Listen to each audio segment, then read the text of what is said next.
Hello friends, எல்லாருக்கும் வணக்கம். இன்னைக்கு பவளமல்லி பூச்செடி வளர்க்குறத பற்றி தான் பார்க்க போகிறோம். மாடியில் இதே மாதிரி நிறைய பூக்கள் பூக்கிறதுக்கு என்ன மாதிரி கேர் கொடுக்குறேன், உரங்கள் எல்லாத்தையும் பார்க்கலாம். நிறைய பூ பூத்துட்டே இருக்குங்க. அதுவும் செப்டம்பர்லேருந்து டிசம்பர் வரைக்கும் அதிகப்படியான பூக்கள் பூக்கும். இந்த சீசனில் நீங்கள் பூக்களை அப்படின்னாலே கண்டிப்பாக கொஞ்சமாவது கேர் கொடுக்க ஆரம்பிங்க.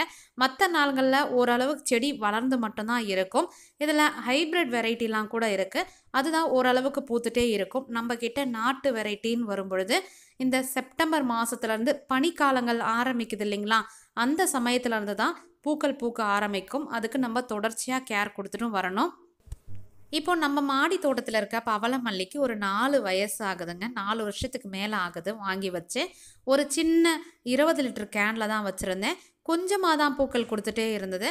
அதுக்கப்புறம் நிறைய பூக்கணும் அப்படின்றதுக்காக நான் கொஞ்சம் ரீபாட் பண்ணி ஒரு மாதத்துக்கு முன்னாடி இப்போ பெரிய தொட்டியில் வச்சுருக்கேன். ரொம்ப நிறைய பூக்கள் பூக்குது. என்ன மாதிரி உரங்கள், மண்கலவைன்னு பார்க்கலாம். மண்கலவை எல்லா விதமான செடிங்களுக்கும் நான் ஒரே விதமான மண்கலவை தாங்க கீழே டிஸ்கிரிப்ஷனில் கொடுக்குறேன் பாருங்கள்.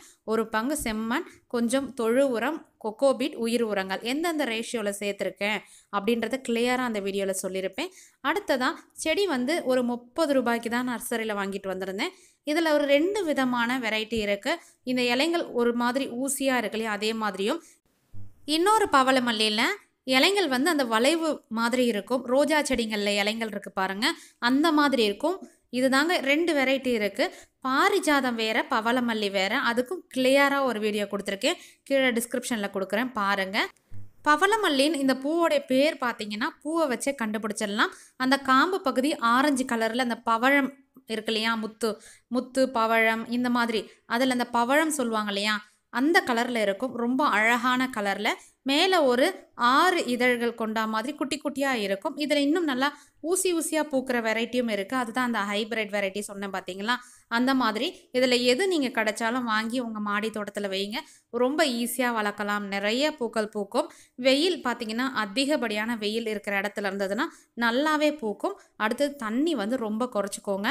ஒரு நாள் விட்டு ஒரு நாள் மண்ணோடைய ஈரப்பதத்தை பார்த்து நீங்கள் கொடுத்தா கூட போதும்.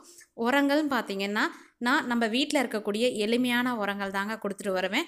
பூக்கிற சமயத்தில் கொஞ்சம் அதிக கேர் கொடுக்கணும். பூக்காமல் இருக்குது, வேர் அதிகமாக இருக்குன்னா கூட நீங்கள் ரீபாட் பண்ணுறது ரொம்ப பெஸ்ட்டு. இதுக்கு நான் கொடுக்குற உரங்கள்னு பார்த்தீங்கன்னா பழைய சாதம் ஒரு கைப்பிடி எடுத்துக்குவேன், நாட்டு சக்கரை, ஒரே ஒரு வாழைப்பழம். எந்த வாழைப்பழமாக இருந்தால் கூட நீங்கள் எடுத்துக்கலாம். எங்கிட்ட வாழைப்பழம் இல்லை அப்படின்னா வாழைப்பழம் தோல் இருக்கு இல்லைங்களா, காய வச்சதோ இல்லை நீங்கள் அப்படியே இருந்தால் கூட இதை 3த்தையுமே நல்லா மசிய பிசைஞ்சு வச்சுருங்க. ஒரு 3 நாள் அப்படியே இருக்கட்டும். நல்லா பிசைஞ்சு வச்சதுக்கப்புறம் நொதிச்சு வந்துடும். நொதிச்சு வந்ததுக்கப்புறம் ஒரு 3 ஸ்பூன் அளவுக்கு எடுத்து ஒரு லிட்டர் தண்ணியில் நீங்கள் மிக்ஸ் பண்ணிக்கோங்க. மிக்ஸ் பண்ணிவிட்டு நீங்கள் கொடுத்துட்டு வாங்க. நல்லா பூக்கள் பூக்கும். ஆரோக்கியமான செடியாக இருக்கும். ரொம்ப ஈஸியாக மாடி தோட்டத்திலே வளர்க்கலாம். ரொம்ப பெரிய மரமாக தான் வளர்க்கணும்னு இல்லைங்க. நீங்கள் அதுக்கேற்ற மாதிரி பக்க கிளைகள் நிறைய வரா மாதிரி கட் பண்ணி விட்டாலே போதும். பக்க கிளைகள் அதிகப்படுத்தும் பொழுது தான் பூக்கள் நிறைய பூக்கும். பூக்கிறது மொட்டே நமக்கு தெரியாமல் இருக்கும். முடிஞ்ச அளவுக்கு நைட்டில் பூக்கக்கூடிய பூ தாங்க. நம்ம காலையில் செடியில் ஏதாவது ஒரு பூ தான் பார்க்க முடியும். நைட்டே பூத்து கீழே கொட்டி தான் இருக்கும். அதை வச்சு நீங்கள் கண்டுபிடிச்சிடலாம். அதே பாரிஜாதம் அப்படி கிடையாது. மொட்டு நல்லா பெருசாக இருக்கும். அதை வச்சு நீங்கள் கண்டுபிடிக்கலாம். இப்போ நல்லா பிசைஞ்சு வச்சுருக்கிறத ஒரு 3 ஸ்பூன் அளவுக்கு எடுத்துக்கோங்க. எடுத்துக்கிட்டு 1 லிட்டர் தண்ணியில் நீங்கள் மிக்ஸ் பண்ணிவிட்டு நல்லா டைல்யூட் பண்ணிவிட்டு செடிங்களுக்கு கொடுத்துருவாங்க. நல்ல ஒரு மாற்றம் தரும். இந்த செடிக்கு மட்டும்தான் இல்லைங்க, உங்கள் வீட்டில் எந்த மாதிரி செடிகளில் பூக்கள் வரலை, காய்கள் வரலை அப்படின்னா கண்டிப்பாக பாஸ்பரஸ் சத்தும் பொட்டாசியம் சத்து அதிகமாக இருக்கணும். அப்படி ஒரு உரம் தாங்க இன்றைக்கி பார்க்குறோம். எப்போல்லாம் என்கிட்ட இந்த உரம் கிடைக்குதோ நான் செய்கிறனோ எல்லா செடிங்களும் கொடுத்துட்டு வருவேன். முக்கியமாக அதிகப்படியான கேர் கொடுத்து நிறைய பூக்கணும் பொழுது கண்டிப்பாக ஒரு 10 நாளைக்கு இடைவெளியில் கொடுத்துட்டு வாங்க. எனக்கு இந்த உரம் என்னால் செய்ய முடியாது அப்படின்னிங்கன்னா வாழைக்காய் தோல் இருக்கு இல்லையா, அதையும் நீங்கள் வாழைப்பழத்தோல் இதெல்லாம் கூட நீங்கள் எடுத்துக்கோங்க. பொட்டாசியம் சத்து அதிகமாக இருக்கக்கூடிய உரங்கள் நம்ம கொடுத்துட்டு வரும்பொழுதும் பாஸ்பரஸும் அடங்கி இருக்கணும். கொடுக்கும்பொழுது நல்லா பூக்கள் பூக்கும். ஒரு வேளை செடி நல்லா ஹைட்டாக வளர்ந்துட்டே தான் இருக்குது அப்படின்னா நைட்ரஜன் சத்து அதிகமாக இருக்கக்கூடிய உரங்கள் நீங்கள் குறைச்சிக்கோங்க.